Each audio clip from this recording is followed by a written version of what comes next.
आप ऐसे मत लो, मैं प्रतिनिधि जनप्रतिनिधि हूँ, इतने बड़े समाज का नेतृत्व करता हूँ, आप मजाक तो मेरे हो। चंद्रशेखर आजाद जो कि भीम आर्मी के नेता हैं, उन्हें बार बार उत्तराखंड पुलिस के द्वारा रोका। नमस्कार दोस्तों, बहुत बहुत स्वागत है आप सभी का। और आज मैं एक ऐसी खबर लेकर आया हूं जो सुनकर आपकी आंखों में आंसू आ जाएंगे और साथ ही आपके अंदर एक ऐसा गुस्सा भी उठेगा जो शायद पहले कभी नहीं उठा होगा।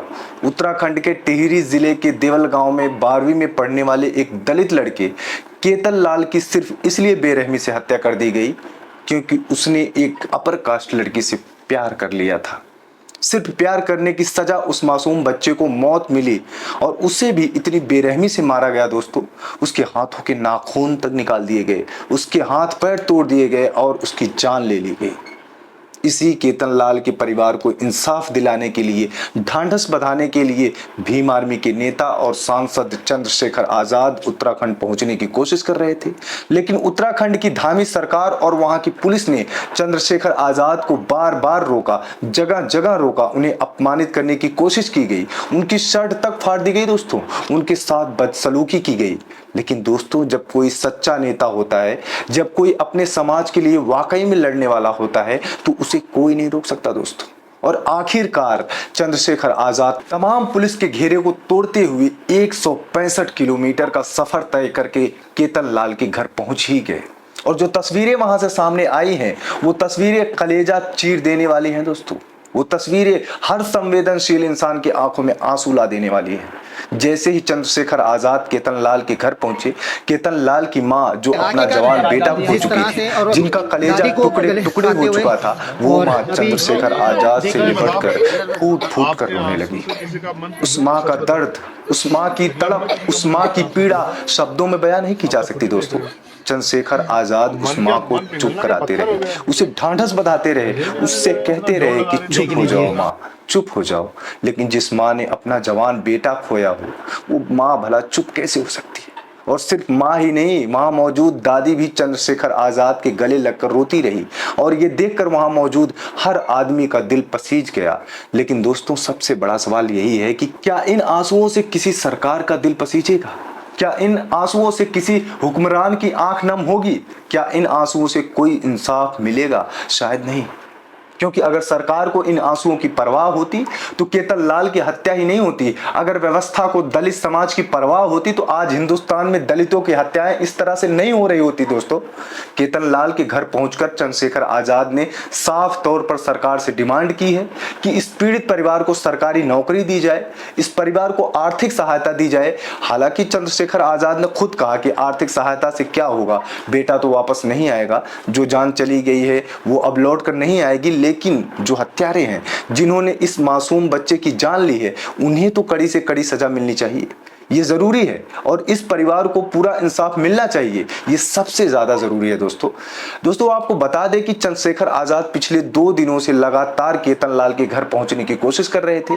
कल जब उन्होंने पहली बार कोशिश की तो पुलिस वालों ने उन्हें हरिद्वार में रोक दिया, फिर ऋषिकेश में रोका गया, जगह जगह पुलिस के बैरिकेडिंग लगाए गए, उनकी गाड़ियों को रोका गया, उनके साथ धक्का मुक्की की गई, उनकी शर्ट तक फाड़ दी गई। और आज जब उन्होंने फिर से कोशिश की तो पुलिस वालों ने फिर उन्हें घेर लिया।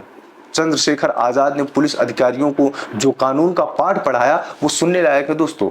उन्होंने साफ कहा कि मैं एक जनप्रतिनिधि हूं, मैं एक सांसद हूं, मैं इतने बड़े समाज का नेतृत्व करता हूं, क्या आप मजाक समझ रहे हो? मैंने 5 गाड़ियां अलाउ की थी, फिर भी आप मुझे नंगा करके ले जाना चाहते हो? किसी की वाहवाही लूटने के लिए, किसी को खुश करने के लिए मुझे अपमानित कर रहे हो? एक को दो तर्क साहब इसलिए जरूरी है। नीचे से 5 गाड़ी अलाउ करी है, नंगा करके ले जाना चाहते हो, मुझे दिखाना कि हम इसको अकेले को लेकर आए। किसी की वाहवाही कराना चाहते हो? फिर क्या है ये? 4 गाड़ियों में क्या दिक्कत? फिर क्या है? कुछ तो बताओ। एक को दो तर्क साहब इसलिए जरूरी है। नीचे से 5 गाड़ी अलाउ करी है, 2 के अलावा, फिर भी हम 3 ही लाए, 2 छोड़ी आए। फिर कुछ तो ऐसा बताओ ना, या फिर एक किसी को खुश करने के लिए कोई बैठा खुश हो रहा है कि हम एक ही आदमी को लेके आए। तो चलो फिर, अगर इतनी हिम्मत दिखाएं तो अपनी गाड़ी में ले चलो, इनको भेज देता हूँ जो वायलेशन होगा। चलो, मैं कहूंगा कि भाई पुलिस की हैसियत नहीं थी मुझे यहाँ ले जाने की, मैं 10 लोगों को लाने की, तो मुझे अकेला ले आए। मैं तारे लगवाऊंगा आपको जाकर दिल्ली, मुझे जाने दो कल आप। और ना लगवाए ना तो मेरा नाम चंद्रशेखर नहीं, मैं दम खा के बैठा परसों का। मैं प्रिविलेज कमेटी में दूंगा ये आप सब लोगों के नाम कि आप किस तरह वहाँ खड़े होकर शांति से डील कर रहे थे बारिश में। देखना अगर मैंने ना आपको वहाँ बुलवाया पार्लियामेंट में, वो हमारी वो है, वो जैसे आपने दफ्तर में बैठे तो मालिक बन के, तो वो हमारी वो है, वो पार्लियामेंट है वो। ठीक है, मैं आप लोगों को बुला खड़ा करूंगा वहाँ सबको, ना खड़ा करा तो तब आप मुझे कहना आप ऐसे मत लो, मैं प्रतिनिधि जनप्रतिनिधि इतने बड़े समाज का नेतृत्व करता हूँ, आप मजाक तो मेरे हो कोई? मैं आपके यहाँ का विधायक हूँ क्या? बार बार रोक के मुझे जलील बेइज्जत कर रहे हो?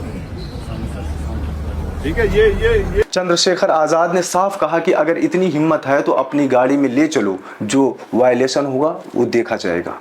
और मैं भी यही कहूंगा कि पुलिस की हैसियत नहीं थी मुझे ले जाने की। उन्होंने साफ धमकी दी कि मैं पार्लियामेंट में इस बात को उठाऊंगा, प्रिविलेज कमेटी में आप सब लोगों के नाम दूंगा कि आप किस तरह मुझे बारिश में खड़ा करके अपमानित कर रहे हैं। देखना, अगर मैंने आप सबको पार्लियामेंट में ना बुलाया तो मेरा नाम चंद्रशेखर नहीं। पुलिस अधिकारियों से कहा कि आप ऐसे मत लो, मैं जनप्रतिनिधि हूं, मैं इतने बड़े समाज का नेतृत्व करता हूं, क्या ये मजाक है क्या मैं आपके यहाँ का कोई विधायक हूं जो आप बार बार रोककर मुझे जलील कर रहे हैं, बेइज्जत कर रहे हो?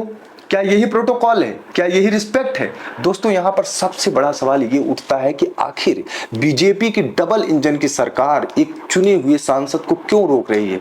एक जनप्रतिनिधि को पीड़ित परिवार से मिलने से क्यों रोका जा रहा है? क्या धामी सरकार को किसी बात का डर है? क्या धामी प्रशासन इतना घबरा गया है कि एक सांसद केतन लाल के घर जाने से उसकी नींद उड़ी हुई है? क्या भारतीय जनता पार्टी को चंद्रशेखर आजाद की लोकप्रियता से इतना डर लगने लगा है कि उन्हें रोकने के लिए पूरी पुलिस मशीनरी लगा दी जाती है? सोचिए दोस्तों, अगर सब कुछ ठीक होता, अगर सरकार सही काम कर रही होती, अगर हत्यारों पर सही कार्रवाई हो रही होती, तो चंद्रशेखर आजाद को रोकने की जरूरत क्या थी? उन्हें आराम से पीड़ित परिवार से मिलने देते, उन्हें ढांढस बंधाने देते, लेकिन नहीं।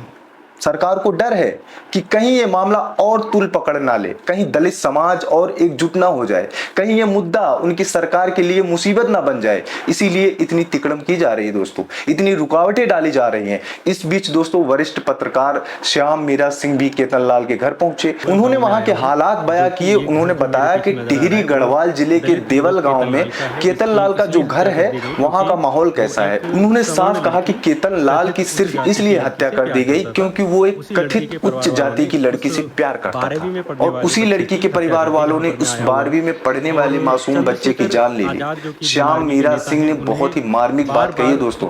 उन्होंने कहा कि सवाल ये है कि दलित समाज से आने वाले लड़के लड़कियां की हत्याएं आखिर कब तक की जाएंगी? कभी उन्हें मूंछ रखने पर मार दिया जाता है, कभी घोड़ी पर बैठने पर पीट दिया जाता है और कभी प्यार करने पर जान से मार दिया जाता है। दोस्तों, 17-18 साल के बच्चे की हत्या कर दी जाती है। ये हिंदुस्तान के लिए कितनी शर्म की बात है।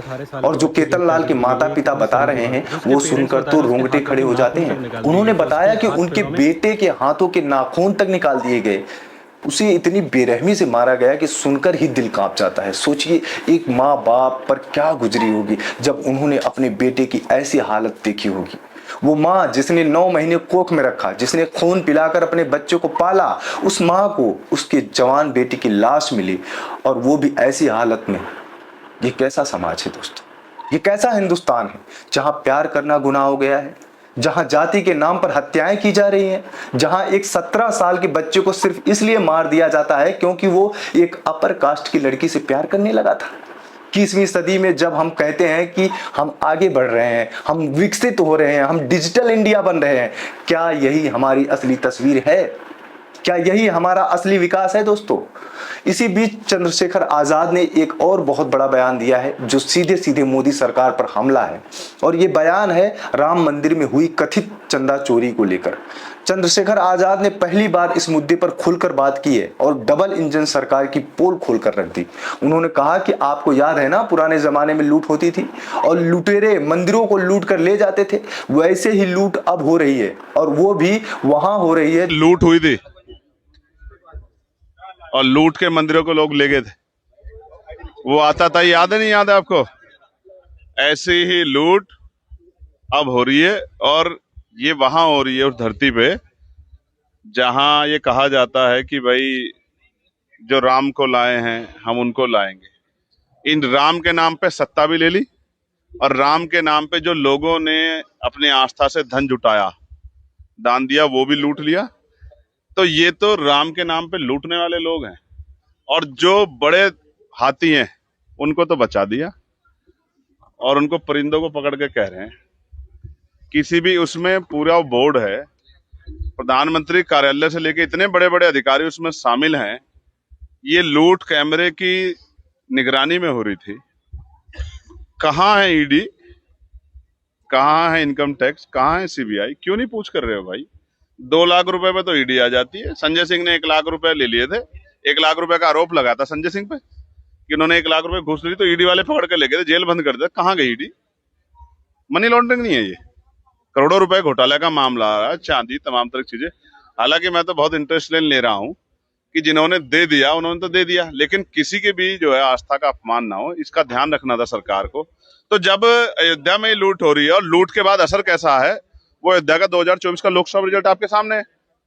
तो जैसा करोगे वैसा भरोगे। स्वर्ग नरक का तो जहां कहा जाता है कि जो राम को लाए हैं हम उनको लाएंगे, चंद्रशेखर आजाद ने साफ कहा कि इन लोगों ने राम के नाम पर सत्ता भी ले ली और राम के नाम पर लोगों ने अपनी आस्था से जो चंदा दिया था, दान दिया था, वो भी लूट लिया। यानी ये लोग राम के नाम पर लूटने वाले लोग हैं। और जो बड़े हाथी हैं, जो असली गुनाहगार हैं, उन्हें तो बचा लिया गया और छोटे मोटे लोगों को पकड़कर दिखाया जा रहा है कि कार्रवाई हो रही है। जबकि इस पूरे मामले में तो प्रधानमंत्री कार्यालय से लेकर बड़े बड़े अधिकारी शामिल हैं। ये पूरी लूट कैमरे की निगरानी में हो रही थी। सोचिए दोस्तों, मंदिर के अंदर सीसीटीवी कैमरे लगे थे और उसी के सामने लूट हो रही है और कोई कुछ नहीं कर रहा है। चंद्रशेखर आजाद ने बहुत ही तीखा सवाल पूछा है, कहां है ईडी, कहां है इनकम टैक्स, कहां है सीबीआई? क्यों नहीं पूछताछ कर रहे हैं? इन एजेंसियों को उन्होंने याद दिलाया कि संजय सिंह पर सिर्फ 1 करोड़ रुपए घूस लेने का आरोप लगा था, तो ईडी पकड़कर ले गई थी, जेल में डाल दिया गया था। तो अब कहां है ईडी? क्या मनी लॉन्ड्रिंग नहीं है? ये तो करोड़ों रुपए के घोटाले का मामला है। सोना, चांदी, तमाम तरह की चीजें गायब हुई, फिर भी कोई कार्रवाई नहीं हो रही है। चंद्रशेखर आजाद ने कहा कि जिन लोगों ने राम मंदिर में दान दिया, उन्होंने अपनी सच्ची आस्था से दिया, लेकिन उन लोगों की आस्था का अपमान नहीं होना चाहिए था। इसका ध्यान सरकार को रखना चाहिए था। लेकिन जब अयोध्या में ही लूट हो रही है, इसका असर क्या हुआ देखिए। 2024 के लोकसभा चुनाव में अयोध्या का जो नतीजा आया वो सबके सामने है। यानी जनता ने अपना जवाब दे दिया है, क्योंकि जैसा करोगे वैसा भरोगे। स्वर्ग नरक बात की बात है, यही इसी दुनिया में सब मिल जाता है दोस्तों। देखिए, इस समय चंद्रशेखर आजाद हर बड़े मुद्दे पर मुखर हो रहे हैं। वो सिर्फ बयान देने वाले नेता नहीं है दोस्तों, वो सड़क पर उतरकर लड़ाई लड़ रहे हैं, वो पीड़ितों के घर तक पहुंच रहे हैं, वो उनके आंसू पोंछ रहे हैं, वो उनके परिवार को ढांढस बता रहे हैं। और यही एक सच्चे जनप्रतिनिधि की पहचान होती है। सिर्फ चुनाव के समय वोट मांगने आना और फिर 5 साल तक गायब हो जाना, ये किसी नेता की पहचान नहीं होती। असली नेता वो होता है जो अपने समाज के दुख दर्द में उसके साथ खड़ा रहे, जो अपने लोगों के लिए संघर्ष करे, जो अपने समाज के लिए लड़ाई लड़े। और चंद्रशेखर आजाद यही कर रहे हैं। इसी के साथ चंद्रशेखर आजाद उत्तर प्रदेश में सत्ता परिवर्तन यात्रा भी कर रहे हैं, क्योंकि उत्तर प्रदेश विधानसभा चुनाव अब ज्यादा दूर नहीं है और चंद्रशेखर आजाद अपने पार्टी के नेताओं को तैयार कर रहे हैं, अपने संगठन को मजबूत कर रहे हैं। और उन्होंने साफ तौर पर कह दिया है कि अगली बार भारतीय जनता पार्टी उत्तर प्रदेश में सत्ता में नहीं आएगी। उत्तर प्रदेश में सत्ता परिवर्तन होकर रहेगा। और ये इसलिए कह रहे हैं क्योंकि जनता में अब जागरूकता आ रही है। दलित समाज एकजुट हो रहा है, पिछड़े वर्ग के लोग अब अपने हक की लड़ाई लड़ने के लिए तैयार हो रहे हैं। और यही सबसे बड़ी वजह है जिसकी वजह से बीजेपी और उनके सहयोगी पार्टियां घबराई हुई हैं। इसीलिए तो चंद्रशेखर आजाद जैसे नेता को हर जगह रोकने की कोशिश की जा रही है। इसीलिए तो उन्हें अपमानित करने की कोशिश हो रही है, क्योंकि सरकार को पता है कि अगर चंद्रशेखर आजाद जैसे नेता खुले रहे तो उनकी सत्ता का ख्वाब चूर चूर हो जाएगा। दोस्तों, ये जो केतन लाल का मामला है, ये कोई पहला मामला नहीं है और शायद ये आखिरी भी नहीं है।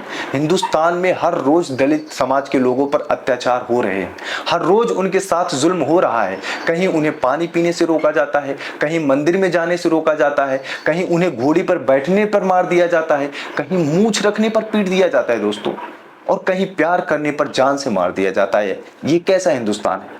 दोस्तों ये कैसा समाज है जहां इंसान को इंसान नहीं समझा जा रहा है, जाति देखकर इंसान की कीमत तय की जा रही है, जहां प्रेम करना गुनाह हो गया है। ये सब बदलना होगा और ये सब तभी बदलेगा जब हम सब मिलकर आवाज उठाएंगे, जब हम सब मिलकर इस अन्याय के खिलाफ खड़े होंगे, जब हम सब मिलकर सही नेता चुनेंगे जो हमारे हक की बात करे, जो हमारे लिए लड़े, जो हमारे साथ खड़ा रहे। और चंद्रशेखर आजाद जैसे नेता आज इसी लड़ाई को लड़ रहे हैं। वो हर जगह जा रहे हैं, हर पीड़ित परिवार के दरवाजे पर पहुंच रहे हैं, हर आवाज को उठा रहे हैं और यही असली जनप्रतिनिधि की पहचान है। दोस्तों केतन लाल की मां का जो दर्द है वो दर्द किसी भी मां के लिए नहीं होना चाहिए। किसी भी माँ को अपने जवान बेटे की ऐसी हालत में लाश नहीं मिलनी चाहिए। किसी भी माँ को अपने बच्चों को इस तरह नहीं खोना चाहिए और इसके लिए हम सबको मिलकर आवाज उठानी होगी। हमें केतन लाल के परिवार के लिए इंसाफ मांगना होगा। हमें उन हत्यारों को कड़ी से कड़ी सजा दिलवानी होगी ताकि आगे कोई और माँ अपना बेटा ना खोए, ताकि आगे कोई और परिवार ये दर्द ना झेले। तो दोस्तों आप सबकी इस पूरे मामले पर क्या राय है आप हमें कमेंट करके जरूर बताइएगा। और साथ ही साथ अगर आप मानते हैं कि चंद्रशेखर आजाद जैसे नेता को इस तरह अपमानित नहीं किया जाना चाहिए था और आप ये भी मानते हैं कि केतन लाल के परिवार को पूरा इंसाफ मिलना चाहिए, क्या आप ये भी मानते हैं कि इस देश से जाति की लड़ाई खत्म हो जानी चाहिए, क्या चंद्रशेखर आजाद के इस संघर्ष का परिणाम बहुजन समाज को मिल पाएगा? दोस्तों आप अपना कीमती कमेंट हमें कमेंट बॉक्स में जरूर दीजिएगा। वीडियो देखने के लिए और अपना कीमती वक्त देने के लिए बहुत बहुत शुक्रिया दोस्तों। आपसे मिलूंगा अगली वीडियो में। बहुत बहुत शुक्रिया।